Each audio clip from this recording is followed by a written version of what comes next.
Hello everyone, you're on the channel Military Summary, and today we will discuss the situation on the Ukraine on the 7th of March.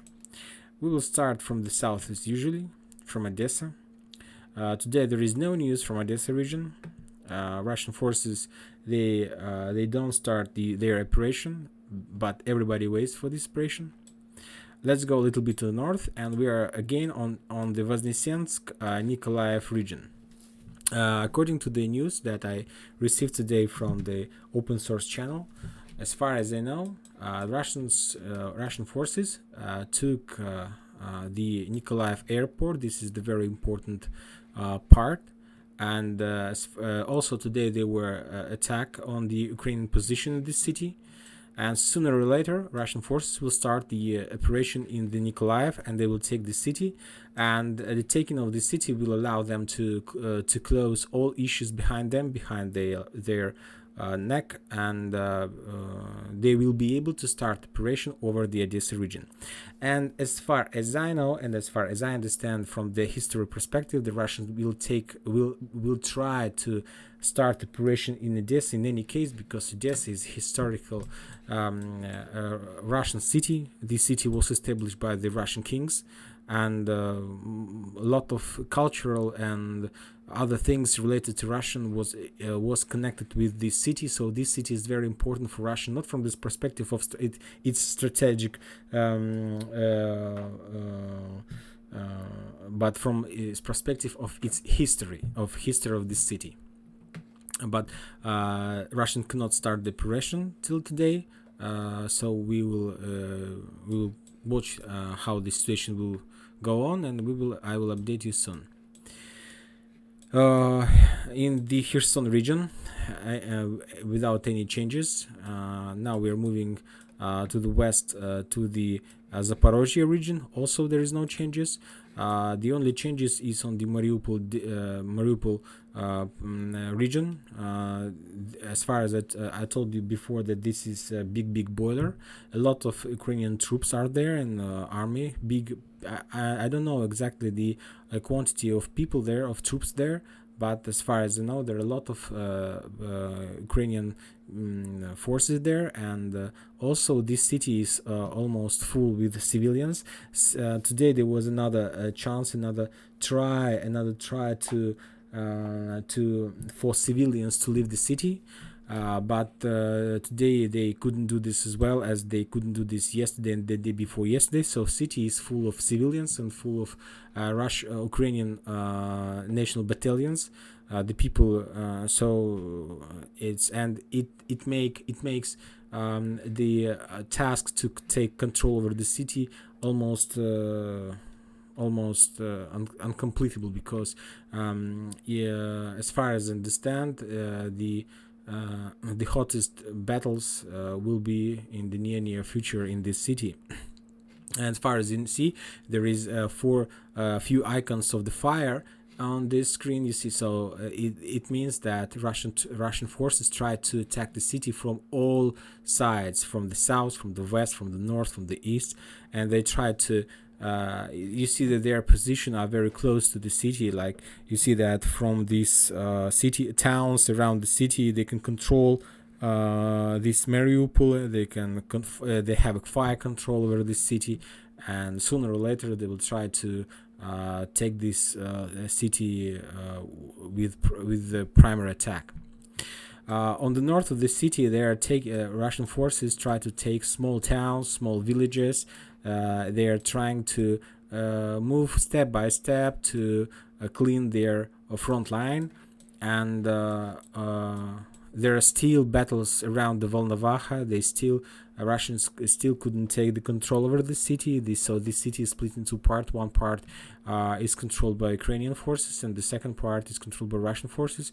But as far as you see, the city Valerianum now is under control of Russians, and they have now they can strike and shot into the Ukrainian back, because the city is almost on the north, and the Volnovakha is in the south, and this situation, and they, for example, from Valerianova, they can strike Blagodatная city or Lesnoye city, and they will surround the army It's not a big army there, but they can surround this part of troops there, and it will be very bad for Ukrainians army in this town, because they will be surrounded, and they will have any other option.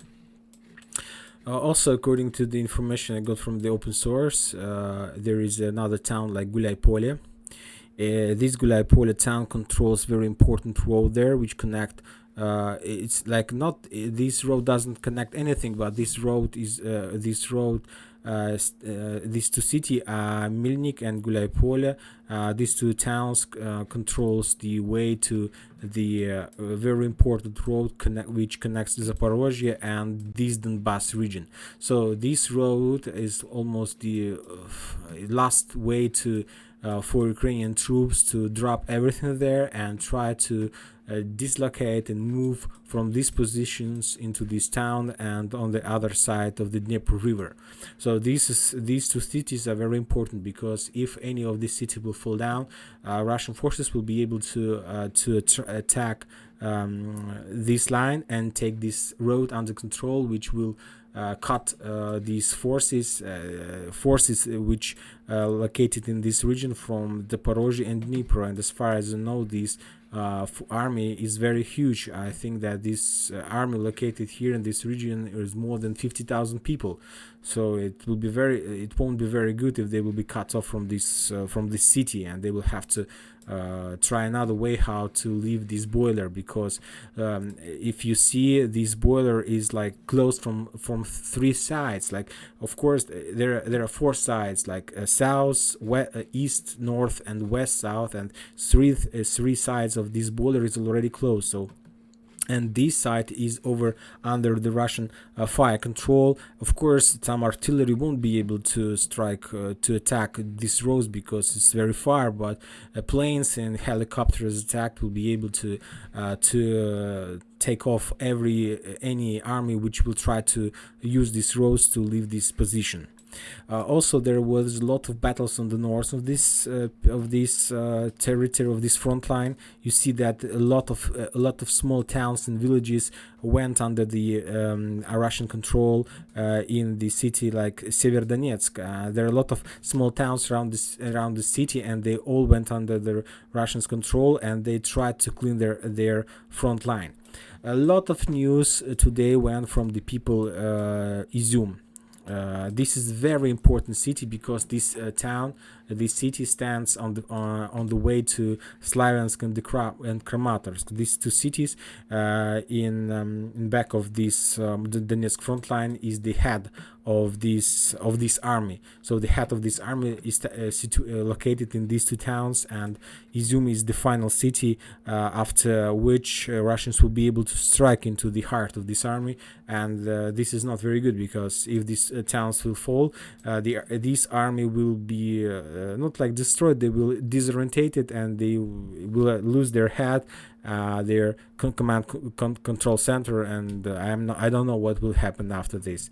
And so that's why this city is very important, and the Russians try to capture the city, and that's it. In Kharkiv there is no changes, the front attack between each other, but today I heard that Ukrainians managed to attack to take back the city Chuguyev, because before it's according to the Ukrainian sources, not the Russian Federation sources. According to Ukrainian sources, Ukrainians took control over this city back again, because before, according to Russian sources, this city was under Russian control, and there is no comments from the Russian side regarding the city, so I cannot prove or to say that this is not the real information. So for now we will think that this city is still under the Russian control, but I will tell, like, I'm not trying to I'm just trying to say that there is another source of information that says that this city today came under the Ukrainian control, but I cannot check this or give you some evidence about this or so. The north. Today this is the Suma, and this is the Suma region. Today we had news that some foreign students from the Middle East, as far as I understand, start their strike, asking, not like asking, but demanding the local military Ukrainian forces to give them opportunity to leave this city, because some sources says that at least the Russian Russian official sources said that almost all the cities under control of national battalions, the Nazi forces, Ukrainian Nazi forces, and these Ukrainian Nazi forces, according to the Russian sources, they don't allow people to leave the city because they use these people as the life shield.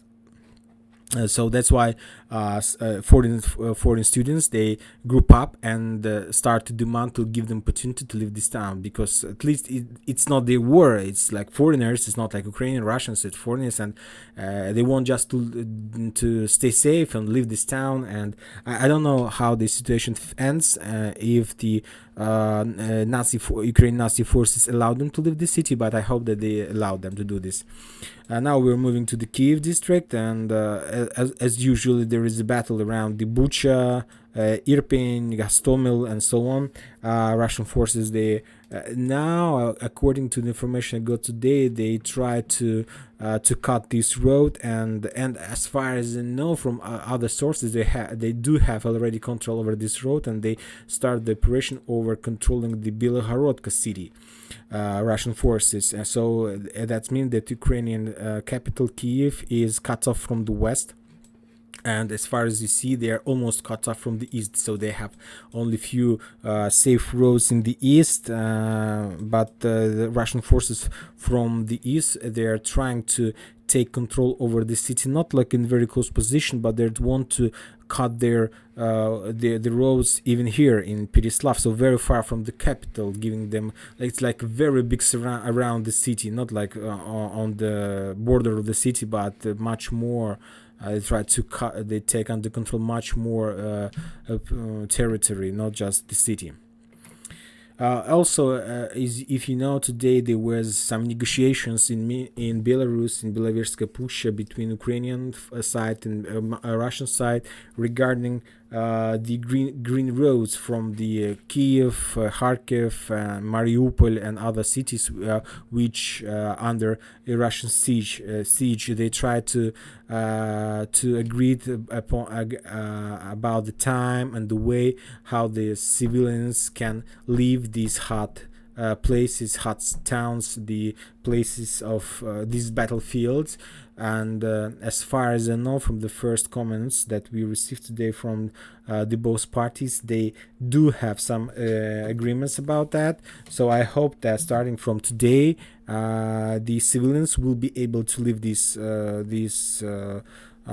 territories, and it will be very good because civilians shouldn't be harmed or something like this. It's very important. Thank you very much. This was the situation in the Ukraine on the 7th of March. Subscribe my channel, and see you tomorrow.